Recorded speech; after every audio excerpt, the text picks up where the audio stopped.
It showed me the truth of the count, that was the Gemara account, right? It shows the Gemara account. You did your new itinerary? Yeah, I guess. Yeah. Good enough. It's not ideal, but it is what it is. You work with what the situation is, right? Fine. Okay, we're on YouTube.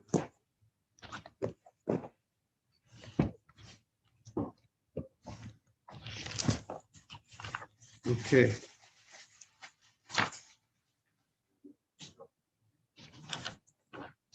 Okay, good morning, everybody. Morning. We are on, take a look. Mem Aleph on the base, 41B. You sent to the group. Thank you very much. So Rav Chizda V'Ram Hamnuna. We are about 8 lines from the top. 1, 2, 3, 4, 5, 6, 7 lines from the top. Rav Chizda V'Rav Hamnuna. We have 2 great rabbis, Rav Chizda and Rav Hamnuna. Havayasi B'Sudata. They were having a meal, and at Aitul Kamayu Tamre V'Rimone, and they brought for the meal dates and pomegranates. Tosfos points out the dates and the pomegranates were not eaten to support the bread, in order to help you digest the bread or help you eat the bread fast, to help the bread go down, or give you something sweet like dates or pomegranates. That wasn't the purpose of eating the date. The purpose of eating the dates was for the dates itself. Because Tosfos says if you're eating the dates in order to help with the bread, in order to help to go well with the bread, then the bread is the ikar. Then they have the rule, the bread would cover something that's coming to eat, that you're eating with it to help the bread. Let's say it was the same way the bread would cover the cream cheese that you're eating together with the bread, and so on and so forth. So therefore the bread would cover also even the dates. You know, if a person goes ahead and technically, right. So the hierarchy would be mezonot comes first, and after mezonot, shehakol is last on the list. Why is shehakol last on the list? Because shehakol is a very general bracha. Baruch atah Hashem Elokeinu melech haolam shehakol niyeh or niyeh b'dvaro. Everything is created with the word of Hashem. It's a very general bracha. And we said, that's what we pointed out, when it comes to compliment and praise, it's a lot of times it's something unique about being specifically focused on a specific thing, on focusing on the compliment, on that being specific. And that's how we look at a bracha, that the more specific it is, that's why it's considered a greater bracha in a certain sense. That's an advantage of that bracha of the shehakol. Therefore, there are those that say that you always would say a Borei Pri Ha'etz before Ha'adama. Because Borei Pri Ha'etz, the fruit of the tree, there are those that say, because even though we do not agree in the Shulchan Aruch, that's not the main opinion, but there's an opinion that says that since Borei Pri Ha'etz is more specific, the fruit of the tree is more specific than the fruit of the ground, but the tree and the ground, because fruits and vegetables are technically fruit of the ground. And the tree is very specific. But those that say, that's why those that say mezonot, then a eitz, then hadama, and then a shehakol, based on that. But we saw that there's something else that would play a role, that if there's a eitz and hadama, if you like the hadama more than the eitz, then we said you could do the hadama, you would do the hadama. And that's because it's not the difference between the eitz and hadama in the specificity, in the being specific one over the other is not such a large difference that it should play a role if when you like one thing better than the other. That's right. So then answer your question, shehakol is last on the list. If you have mezonot shehakol, shehakol is last. Hadama shehakol, shehakol is last. Ha'et shehakol is last. Okay. But even though it's last, do a nice bracha anyways, even though it's last. Very good. So now they have the dates And now, by the way, some people today, when you go to a wedding, the first thing they bring, sometimes some weddings, I know the Sephardim don't really sit down to weddings, but when you go to certain formal meals, when you sit down, after you sit down, sometimes they serve you a cantaloupe, a honeydew. You ever see that? Sometimes they serve you a cantaloupe or a honeydew. So now the question is, I just said hamotzi, and the first course is a cantaloupe. The first course is a honeydew. So you said hamotzi on bread. But if they would bring the honeydew or at the end of the meal, if they would bring it after I had the main course, then I say a bracha on it. But what about if they bring it as the first course? So that's that we'll see. We're going to get a discussion about that. So maybe is that part of the meal? Is it something not part of the meal? So what some people would do is they would eat the bread and then they would eat right. But a salad is more of it's part of a meal. Right. A salad and what? It's eaten together. Okay, so maybe the fact that it's there when it's eaten as a salad, for sure, the salad we know does not require a bracha. A salad is considered as part of the meal food. You eat salad as part of the meal. So the question is, when you have the first course is this honeydew or this cantaloupe, do you say a bracha on it? So what a lot of people I see do, and a lot of people, some people do is they have the bread, the challah, they have the bread and then they have the honeydew, or the bread and then the honeydew, meaning to say that they want to connect the honeydew or that fruit that's coming in the beginning of the meal to they want to connect it to that bread in order to avoid the question, because therefore it's going to be tofel. It's going to be set because you're eating it together, so to speak, like with the bread. So here Tosfos points out when they brought the dates and the pomegranates to them, it was the dates and the pomegranates were brought to them as a separate food, as some sort of, it's not considered part of the meal. See, an appetizer is more part of the meal. It's helping my appetite, right? When you go ahead and you have fruit for dessert, the fruit for dessert is considered like a dessert. I had my meal. It's not part of the meal. It's like I just want to just have that, the meal is over, I'm just going to have something sweet after I ate. So they brought these, if you want to send to the group again, Amaris, because we haven't had much response. So maybe they need a second, we know it's Memorial Day weekend, coming up. So now they brought in front of them dates and pomegranates. Shakal Rav Hamnuna. Rav Hamnuna took from the fruits, Barich Atamrei Beresha. He first said a bracha on the dates.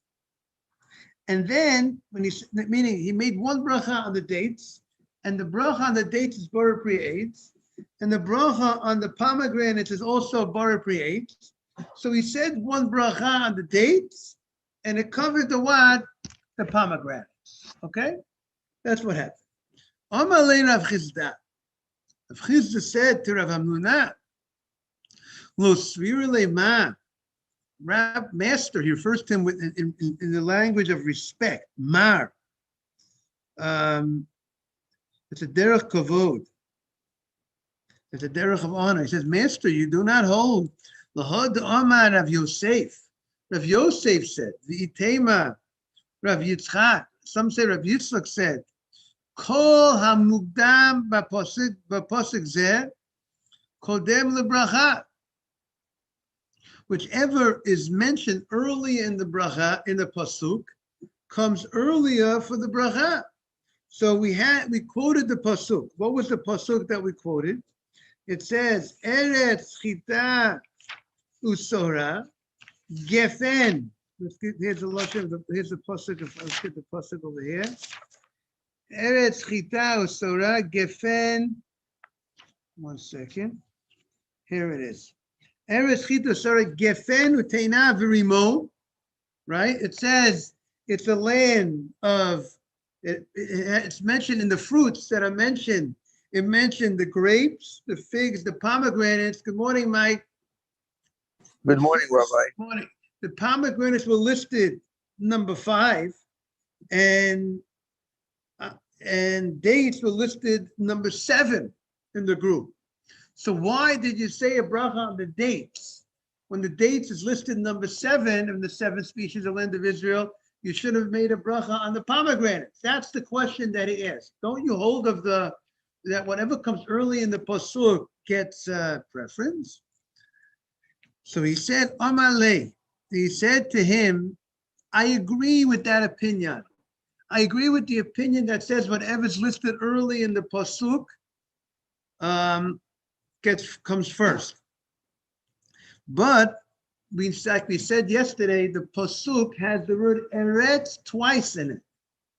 Eretz chita sora, so on, and eretz zeishem vash. So you go by what's closest to the eretz. That's how you go ahead and you wheel and deal. And being that in the second eretz, in the pasuk, we have number 2 from eretz. The second one listed after eretz of the second part of the pasuk is dates. And pomegranates is listed number 5 from the first eretz.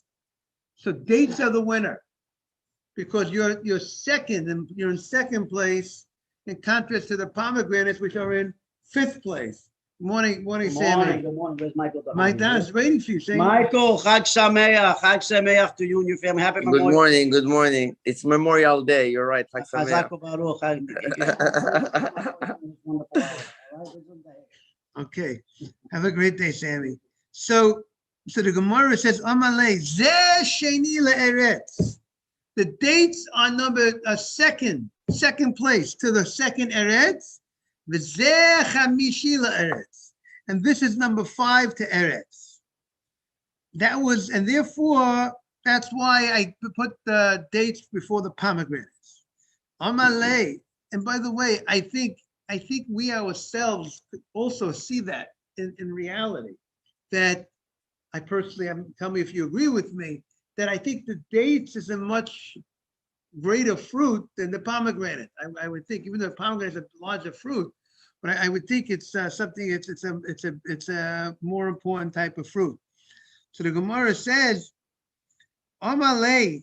So he said, when Rav Chizda heard these beautiful words of Rav Hamnuna, he says, "Man yavlan." It's more rare, I think. What do you say? What's more rare? What's more rare, Mike? The pomegranate is more rare than the date. No, okay? I mean, it's less common to eat. No, yeah, it's less common to eat. It's not there's not such pomegranate, Rabbi. It is rimon, right? Right. It's not as much as a demand as grapes, right? It's not as sweet as dates. Yeah. Amalei man yavlan nigare de parzilla. I would love to have feet made out of iron. What does it mean? He wants to have feet made out of iron. He means to say, I want to, you ever hear that, you ever hear that he's made out of iron? That means it's very strong. Iron is very strong. He says, I would love to have feet that are very strong to follow this rabbi all the time. And I would love to serve this rabbi. I would love to have the physical abilities to follow this rabbi around, because this rabbi is someone very unique, as we hear from his beautiful answer to the question of explaining it. You to all the best. So that's what the Gemara says. Now the Gemara continues. Itma. Now we said before that if you have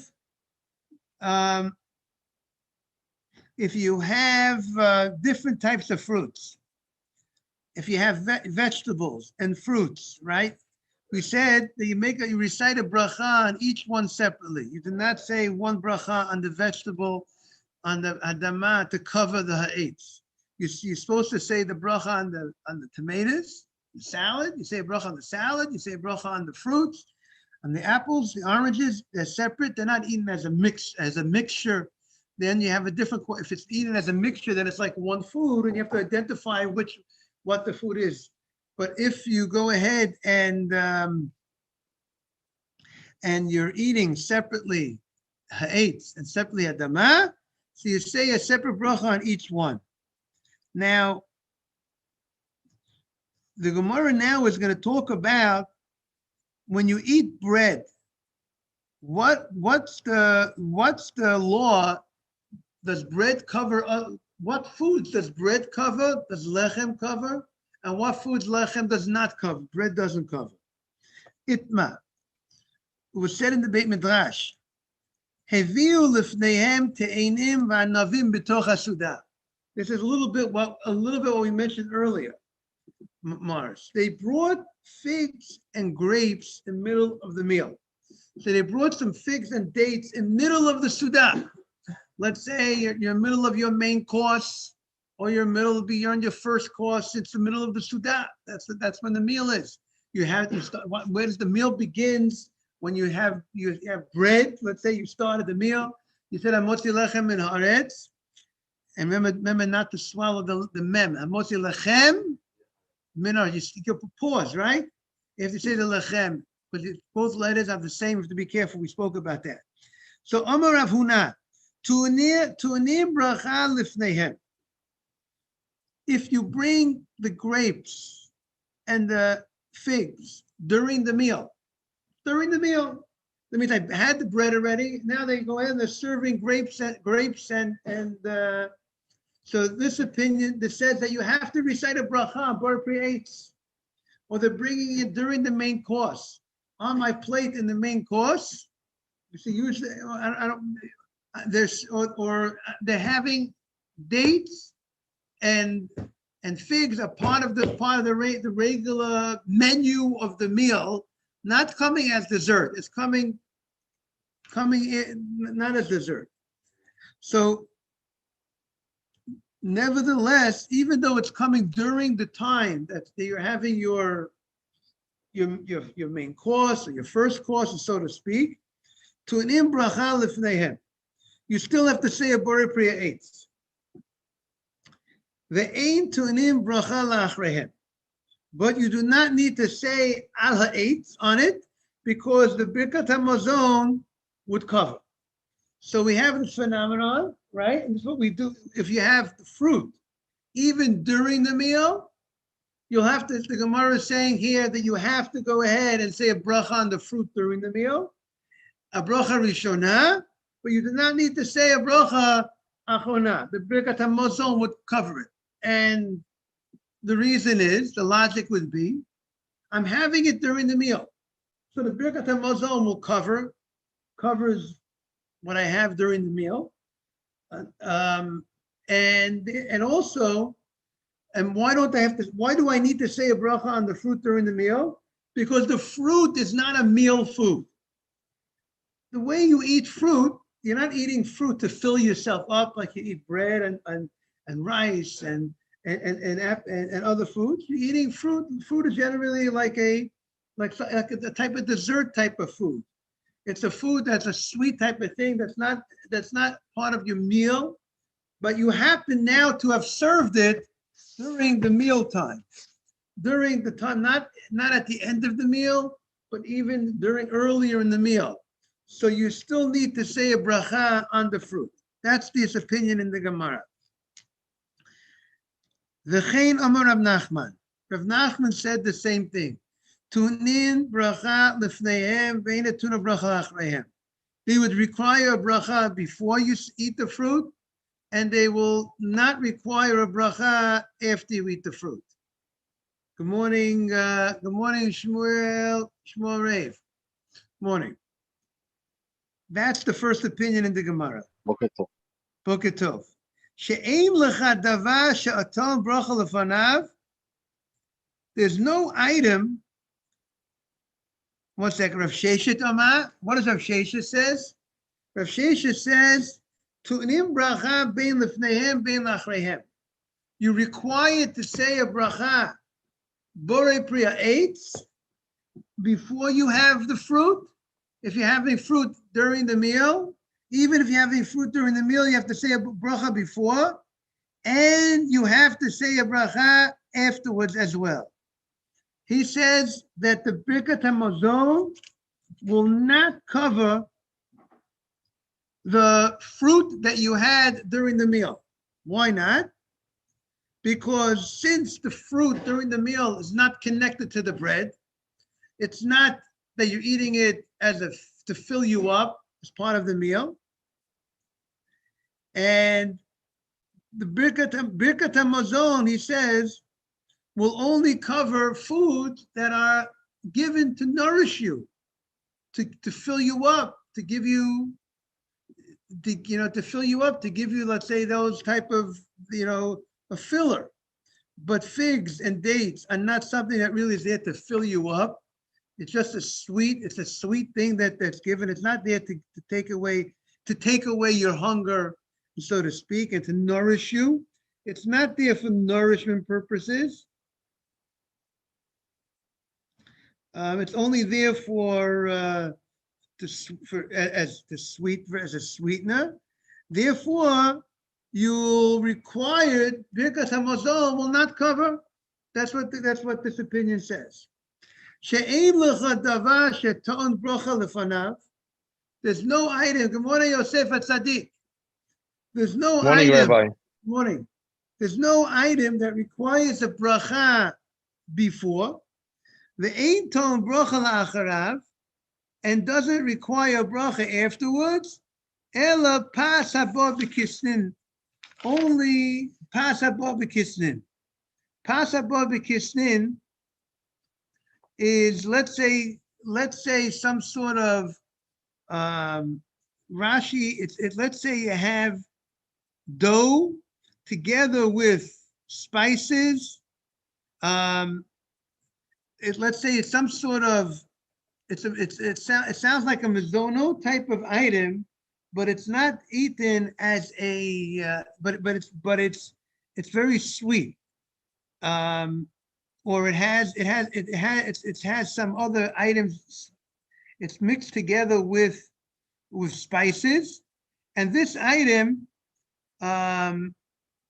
wait, Tosfos says, let's see how Tosfos says that we're talking about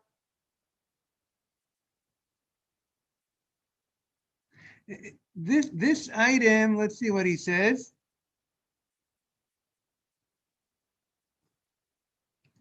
So it seems that this, we're talking about some sort of pastry or something similar to a pastry that's coming during the meal, but and it seems, and this type of item that's coming, you would go ahead and you would say a mezonot, but you would not say al hamichya. So he says, what he's saying is, this opinion is saying that the following idea is, morning Avram. He's saying that when you have a fruit that you're eating during the meal, he says Birkat HaMazon will not cover the fruit. This opinion says you would have to say a bracha before you eat the fruit. You would have to say a bracha achrona. You would have to say ala eitz. Let's say the case was they had figs and you had olives, but it's not only figs or olives. The Shivat HaMinim, the logic should be that any fruit, since the fruit is not coming as part of the meal, so this opinion says not only do you say a bracha before you eat the fruit during the meal, meaning you had bread and then they brought fruit during the meal. Not only you say a bar praise on the fruit, you would say the bracha. You would say bracha when you finish the meal and you say Birkat HaMazon. The Birkat HaMazon would be on. You would also say that the bracha achrona on the fruit also. Birkat HaMazon will not cover the fruit. And maybe, I presume after you finish the fruit, even though you're before the Birkat HaMazon, and you plan on continue eating, you would just say the bracha achrona on that fruit. Because Birkat HaMazon, according to this opinion, will only cover food that's at the meal that's eaten as real food, not food that are eaten as a sweetener.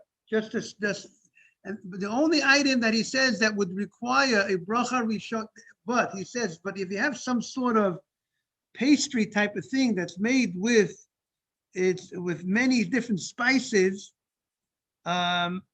which is eaten as it's like more of a dessert type of thing.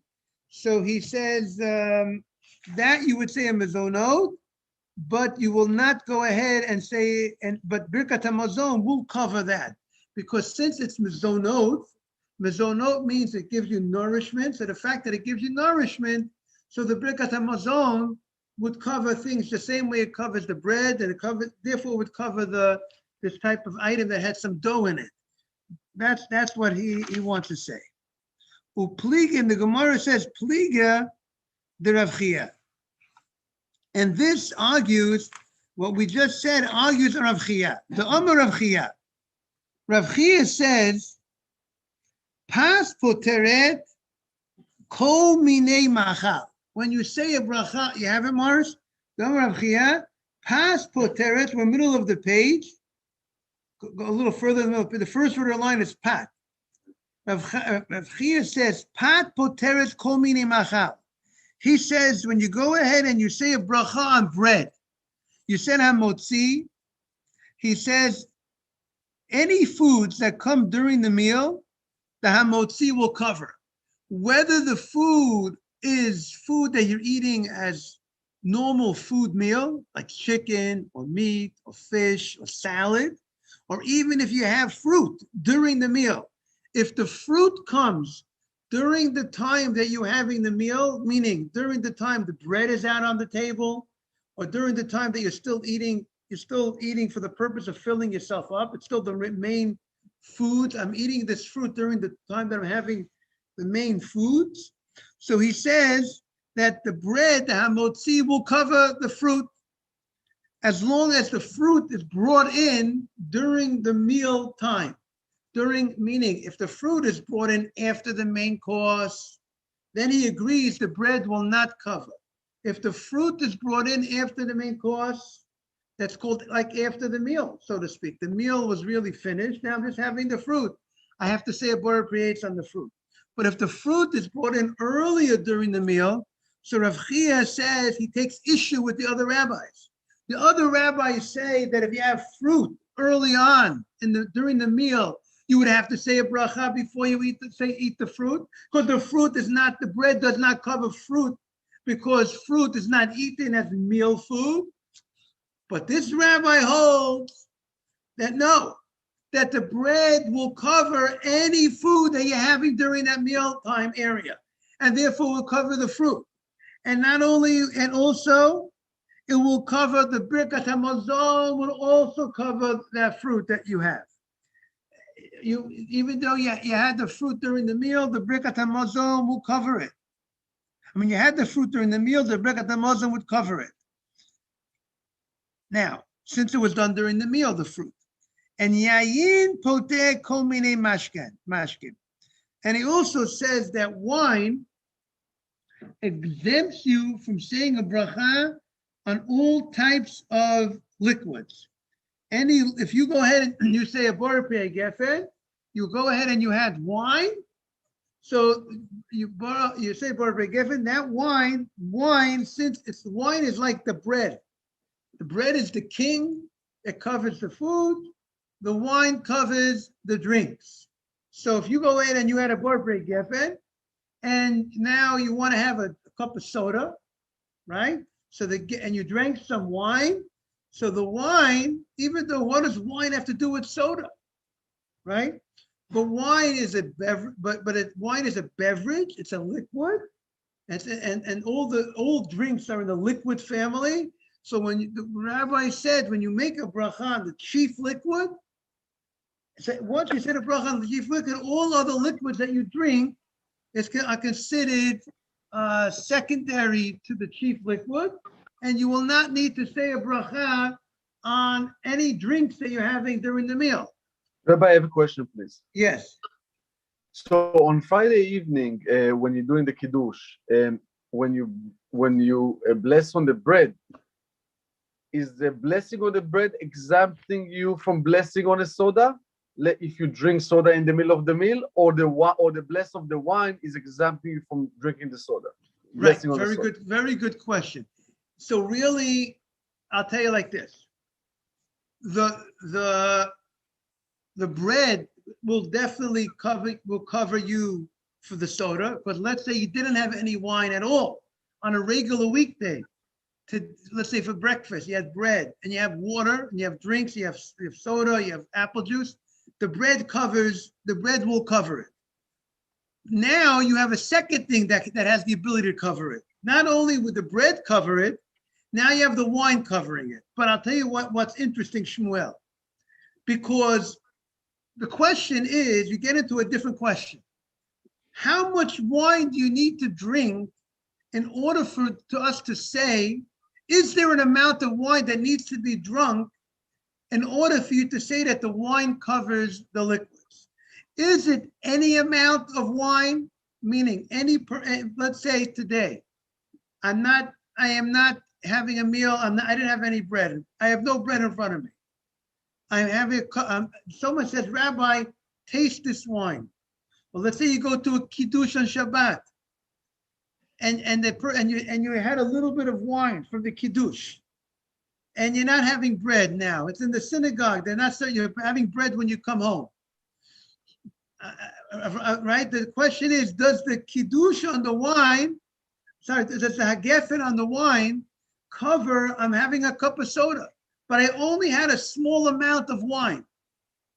Okay? So that gets into there's a whole discussion about this. In the Shulchan Aruch and Simon Kuf Ayin Dalet, it says the following.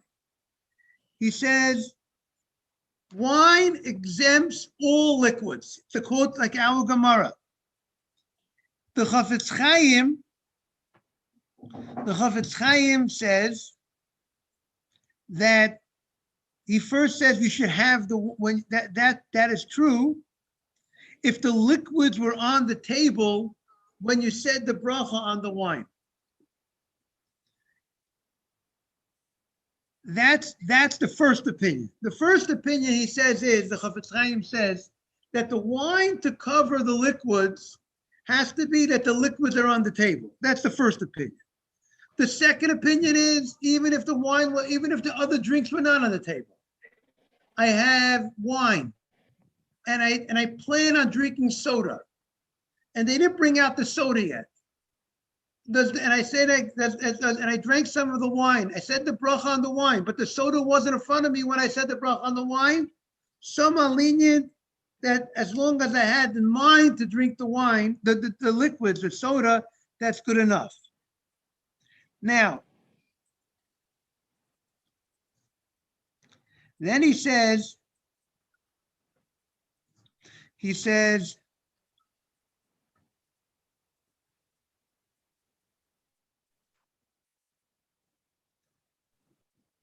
always best to have the other liquids in front of you. If you want the wine to cover the other liquids, it's ideal to have them in front of you, the other liquids in front of you when you're saying the bracha on the wine. And he says, but let's say you made kiddush on wine on Shabbat, and you went kiddush, and you said kiddush for other people. You said the kiddush, and Morris was there, and I was there. And now it's brought down that when you say kiddush, not only should the person who says the kiddush drink a certain amount, let's say he should try to drink 1.5 ounces at least or something, but and Friday night, maybe, right? Let's say she should drink 1.5 ounces or something, but it's also a mitzvah for every member to also drink something who heard the kiddush. But we know you go to a kiddush, sometimes there's 100 people at the kiddush, the rabbi says the kiddush. Not everyone necessarily drinks from the wine. They heard the bracha, right? And the fact they heard the bracha of the kiddush on the wine, that covers them. But that only covers them, that gives them an allowance to eat and say brachot. But that doesn't cover them. The bracha of wine on the yayin, if you didn't taste any wine, it will not cover you for your drinks that you're having. If you had wine and you drank from the wine, that covers the drinks. But if you did not have wine, you heard the person say kiddush on the wine, correct? And you yourself was listening to the person saying kiddush, and you did not drink from the wine, you're not covered. From the person, you have to say your own bracha on the drinks if you did not taste from the wine.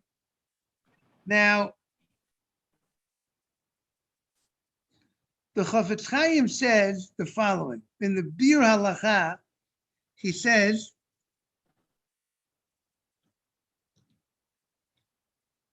he says the following.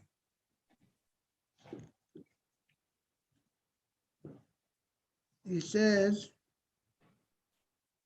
there's an opinion that says that the only time that wine covers all the drinks is only when you're drinking wine in a formal way. You know, we're going out to drink. Or we're coming to drink tonight. We're drinking some, we're really coming to drink. But if you're drinking only 1 cup or 2, that's not really called drinking. And therefore, that would not cover the other drinks. That's the opinion, that's one opinion. Many Achronim argue, and they say that you don't need to drink many cups of wine in order to cover any drinks, even much less than that. And therefore, he says, the Chafetz Chaim comes out, if you drink, let's say, an ounce of wine, that would cover the liquids. That would be sufficient. But if you drink less than that, he says,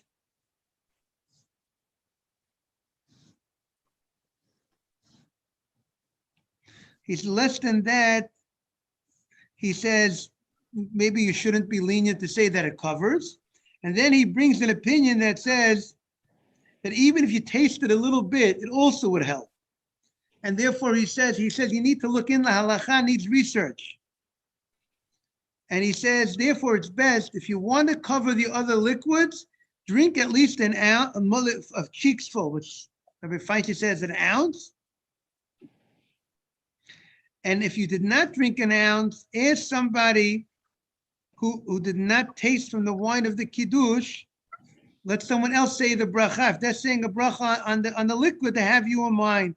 Or go ahead and have a salad that the bracha is a shakol, and cover yourself with that. So what comes out from the Chafetz Chaim, just to recap, to address Shmuel Rav's point, if you say a bracha on wine and you tasted a certain amount of the wine, the Chafetz Chaim is comfortable. If you had, let's say, an ounce of wine, most probably, that would cover, is what to rely on, that would cover any liquid that you have. But if you're tasting a very less than an ounce, then you're in a gray area. And since you're in a gray area, try to avoid that type of situation. That's what because it's a question, if you drank less than 1 ounce of wine, whether that would cover all the other liquids that you're having after that. Rabbi. Yes. Hi, if you're in a gray area, then you should not make the brachot. You should not make the brachot for other drinks because it's lehakel, right? Right. But correct. So but it's best to avoid getting into that gray area. That's meaning, and there's a way to deal with it. Meaning, let's say I drank for some reason. I tasted the wine. I didn't drink an ounce of the wine.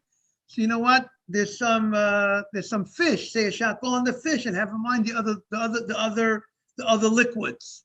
In case the wine, I didn't have enough wine to cover the liquids. In case I needed to have more wine, and I didn't, so I'll have in mind when I say the shakol on the other foods that require shakol. Let's say the fish or whatever. There's a candy. I'll make a bracha on the candy. I'll have in mind the liquids as well. You hear what I'm saying? So this what I told you until now is the Chafetz Chaim, which would be the Ashkenaz. So basically, when you're gonna eat the food, you're gonna get out the drinks. Exactly. You're gonna use the drinks. Okay. Right. Because you're saying a shakol on the candy, so therefore the shakol will cover the liquids because you're not sure if the wine covered it because you were in a gray area. You didn't drink a significant amount of wine that it's clear that the wine covered. Correct?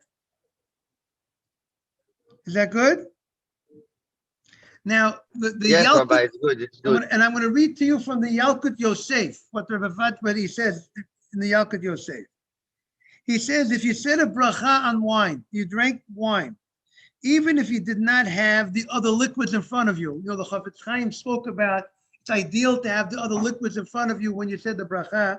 But even if you didn't have the liquids in front of you, if you had in mind that when you said, he says, but if you had in mind when you said the Hagefen to drink other liquids,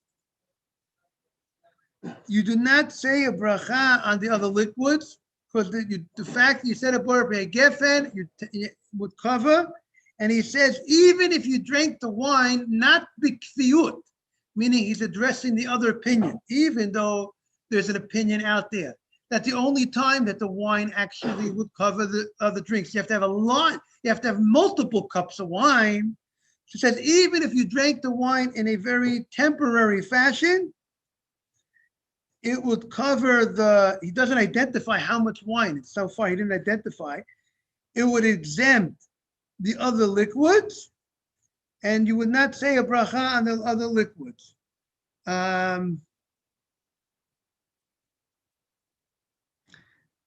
That's what, and also, when you say the Borpeh Gefen, also, if you drank, let's say you had 3 ounces of wine. You have 3 ounces of wine, and then you had a cup of soda, a cup of orange juice, and you had, that's the only thing I'm drinking. I'm on a liquid diet. I'm having wine, and I'm having soda, I'm having orange juice. So I had 3 ounces of wine, I had 3 ounces of soda, 3 ounces of orange juice. I say just ala gefen at the end. I don't say a burn of fashot, because the same way that wine is the king of the liquids when it comes to bracha rishona, the wine is the king of liquids when it comes to what?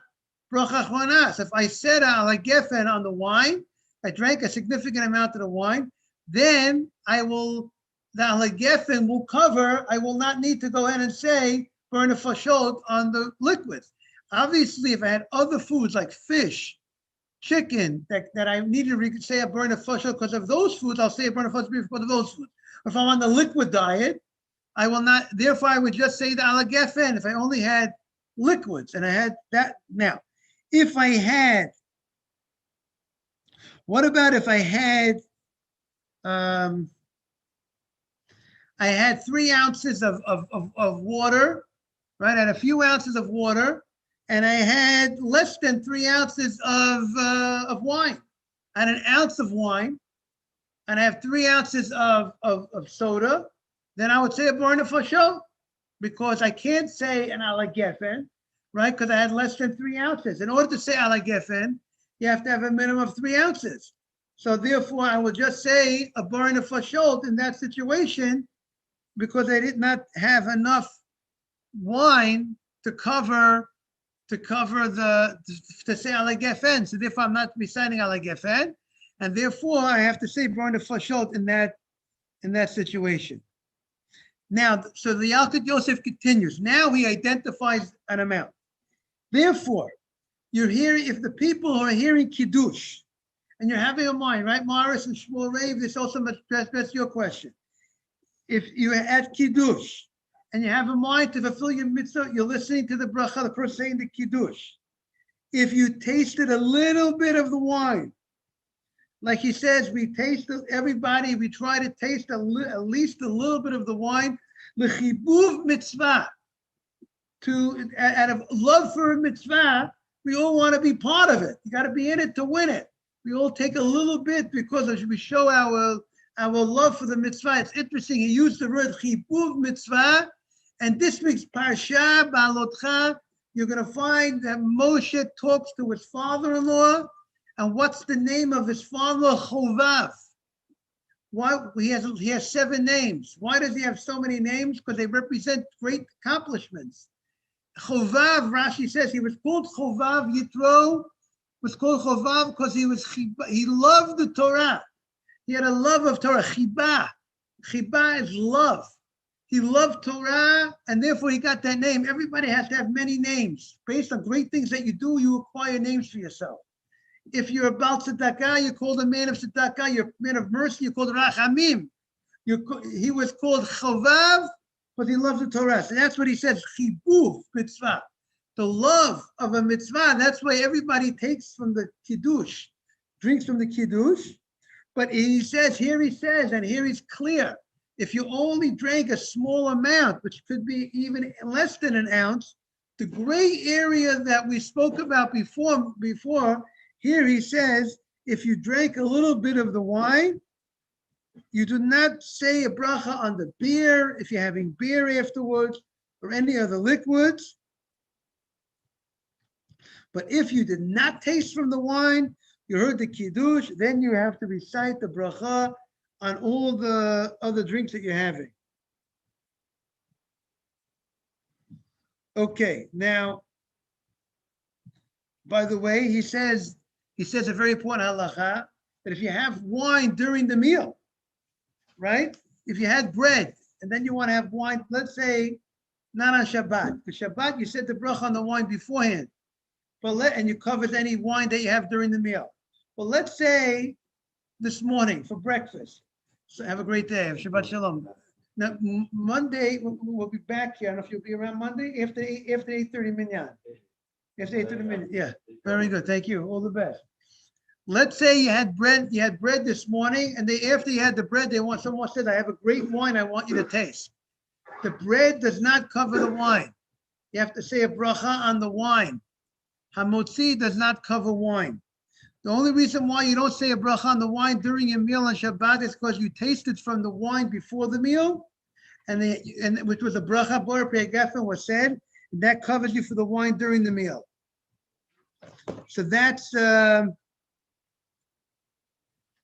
so I want to wish everyone a beautiful Shabbat.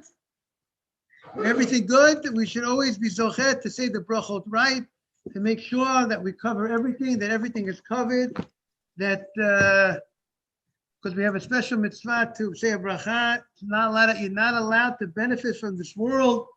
That the Gemara says if you eat or drink without a bracha, it's like stealing. So we got to be very careful in saying the bracha properly when we need to say the brachot.